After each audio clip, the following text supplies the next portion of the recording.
Susan and Julian Lange were evicted from their home at 276 Running Ridge, Ojai, California on July 29, 2011. They were in loan modification negotiations with Chase Bank, paying $6,000 a month when a notice appeared on their door that their home had been sold to an insider investor and they had 3 days to leave the property. Susan and Julian faced uncaring judges as they made their call for justice in court. The case is in appeal. Meanwhile, Susan and Julian have lost their beloved home of 15 years. This is happening throughout the country. To join their fight for justice, go to www.chase.org.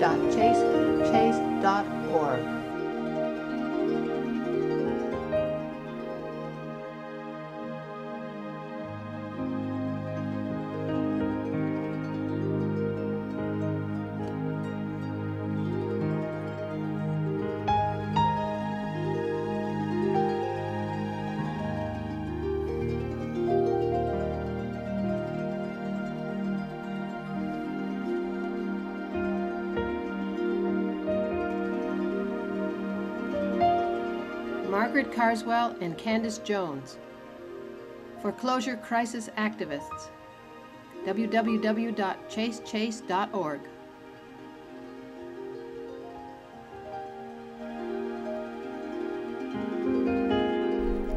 When Chase Bank wrote me a letter way back in, I guess, early 2009, saying something like, well, we've taken over Washington Mutual Bank and now we're going to take over your mortgage. And I wrote them back and I said, well, if you're going to take over my mortgage, then please show that you actually have it. Seemed pretty logical to me, right? This was just me being me, just doing my business.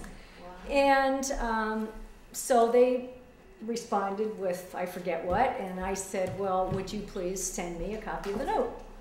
And so for 3 or 4 months, I kept getting all kinds of gibberish, and I would call them and I would write them and I'd say, well, that's not what I asked for, and this is very simple. If you want to take over my mortgage, prove that you are the ones that actually have it. It's so simple.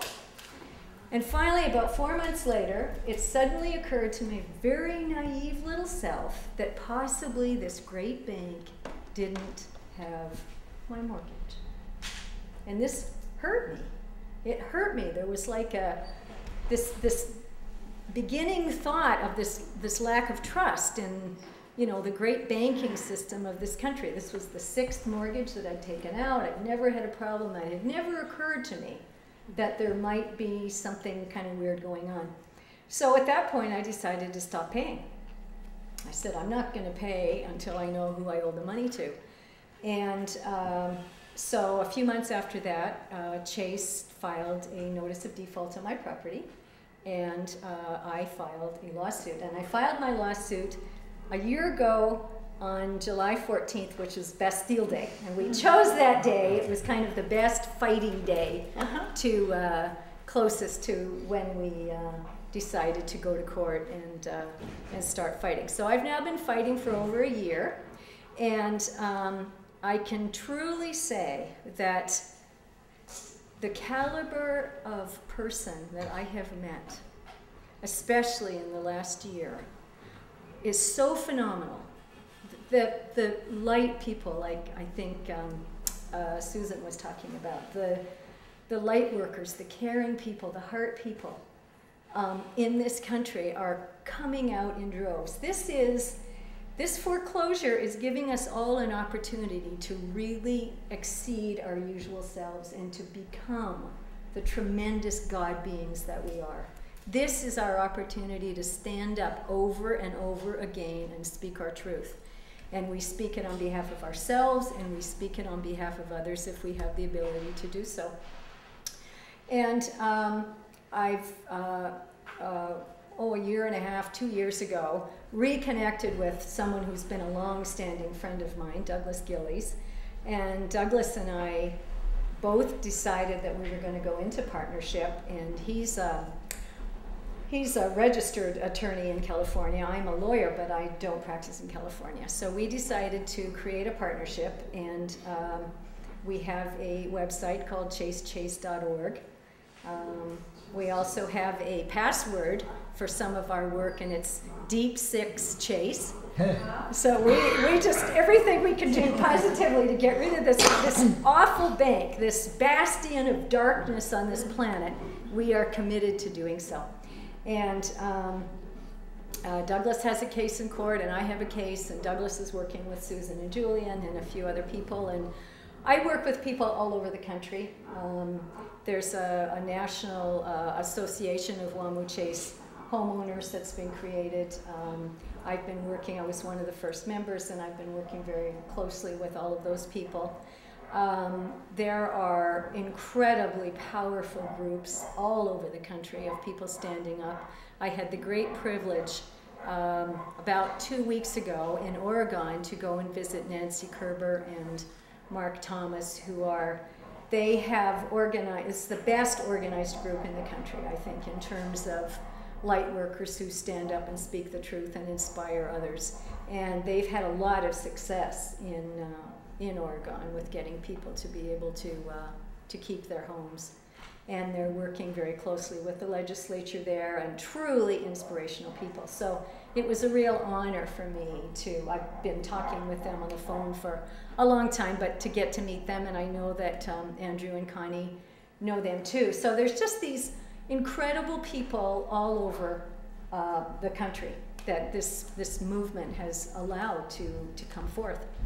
And I, at the time that Douglas and I started the legal work together, I said, you know, I'm not really a lawyer. I studied law, but it's not my love. I'm a politician, but I'm not an electoral politician. I'm the kind of politician that's going to come in the new world that Andrew and Connie were talking about. And so I might as well start now. So I decided to start giving public lectures on foreclosure fraud.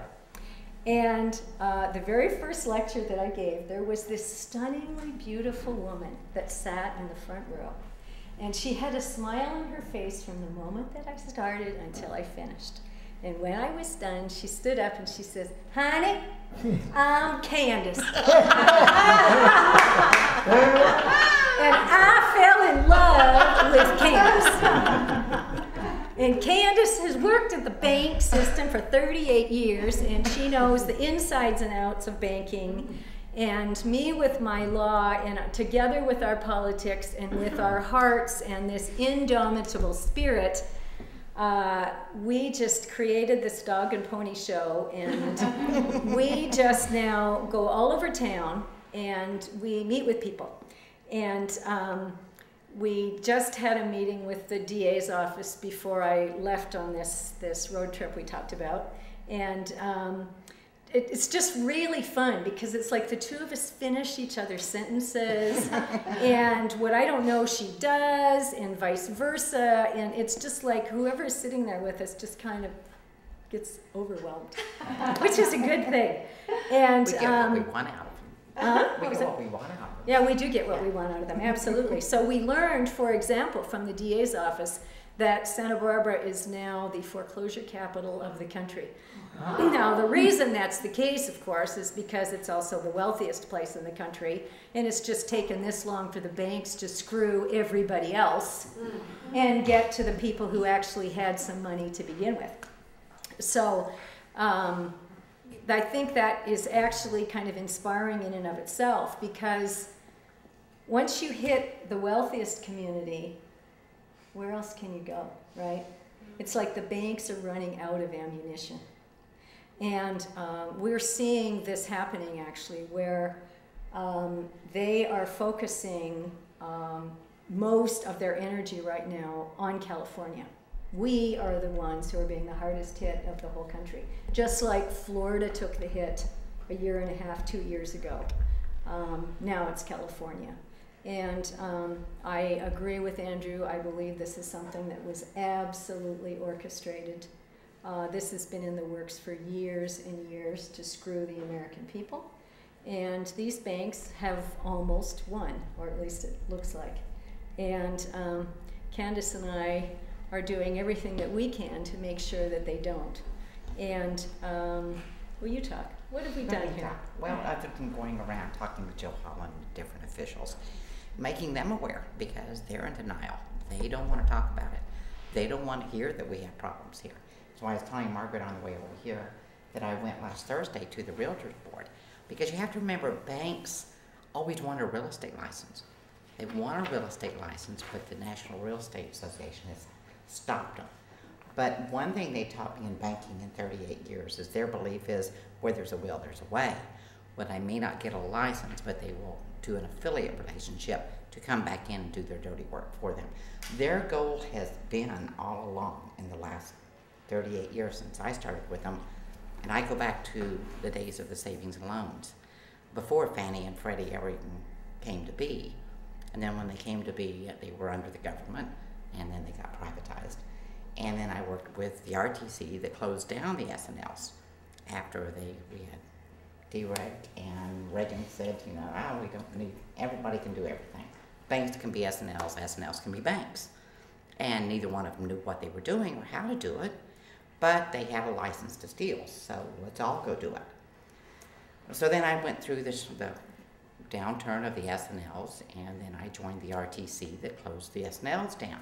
They weren't the only ones doing the dirty work, but they were the only ones that got caught at the time. So it gave the banks more power. Then I went to work with the FDIC to shut down the banks in the South, because what they did after they got rid of the S&Ls was they did a different type of way that they actually got to the people, and they called them participations. It was just another word, another way that they were corrupt back then. So we shut those people down. And working for the FDIC gave me a chance to realize all of the backroom deals that are made by our government with the FDIC basically subsidizing these foreclosures. So they do give the bank 80 cents on the dollar if they foreclose. There's a lot of underlying things that go on within the bank that people are not aware of, and it is criminal. So I basically got into it when I tried to get out of the banking, and because I knew how corrupt they were, how they just kept doing it to the people, until I got a call from a friend, and she said, "You've got to help my daughter. You know, she's fighting with Chase, happened to be a Chase deal." So I looked at her docs, and I said, "Hon, there's all kinds of fraud on these docs." So I picked up the phone, I called the bank, and the way I speak is banker's language anyway, so they didn't realize I wasn't one of them calling about their own loan. So it was easy for me to say, "Kids, we got a problem, here's what you did, you got some fraudulent docs on here, you're reporting incorrectly, and the first thing you need to do is straighten this thing out and get this woman's loan modified." So the next day she got papers in the mail. So she was tickled to death. And I said, "Honey, you really can't put up with this, you need to fight." So first thing she did was tell her husband, who told his boss, who told his friend, who told his uncle, and then I started getting calls from everybody. And the more I started looking in these documents, I'm going, "Oh my God, they're doing it to everybody." You know, they're assigning MERS as the beneficiary, and you can't be a beneficiary.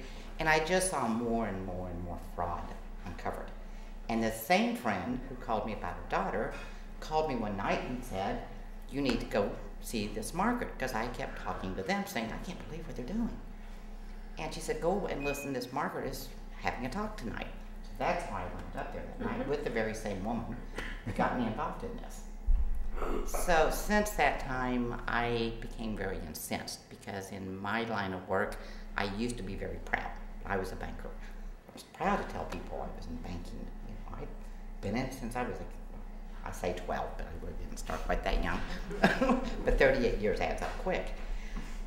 So at that point, I started getting incensed, and I thought, you know, they've given me a bad thing. I'm ashamed to say I'm a banker. So now I do say I'm a retired banker, because I would never admit to being one.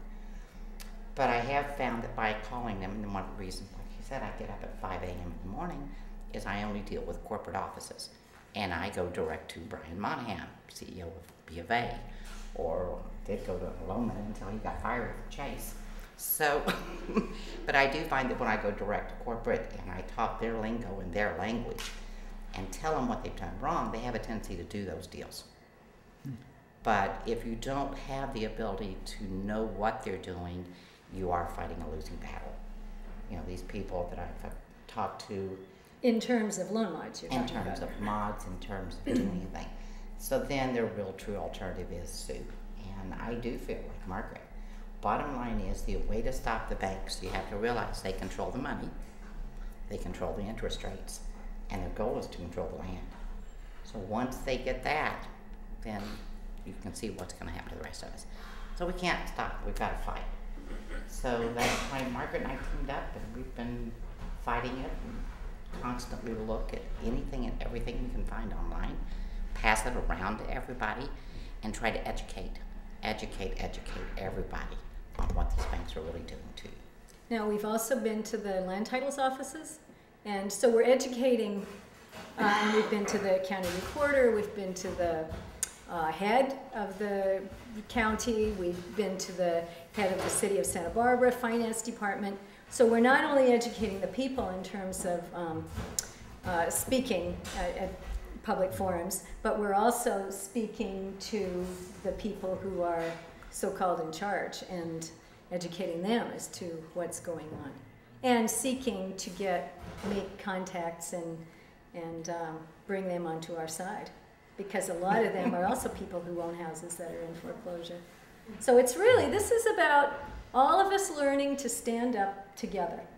And I strongly believe that the most important thing that anybody can do when they are being foreclosed on is to file a lawsuit.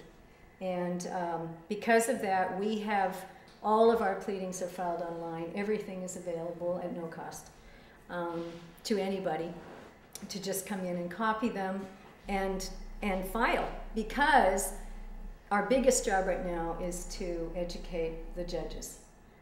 And I believe that there actually might be a change happening. Connie and Andrew might be interested in hearing this. 2 or 3 weeks ago, the Javahari case came out. This was the first case that I know of in California where the judge denied the bank's motion to dismiss for lack of evidence and is allowing the case to go to trial. There has never been a foreclosure case go to trial in the state of California. Not one. Amazing. So that's big. Yeah, this is the kind of collusion that we're dealing with.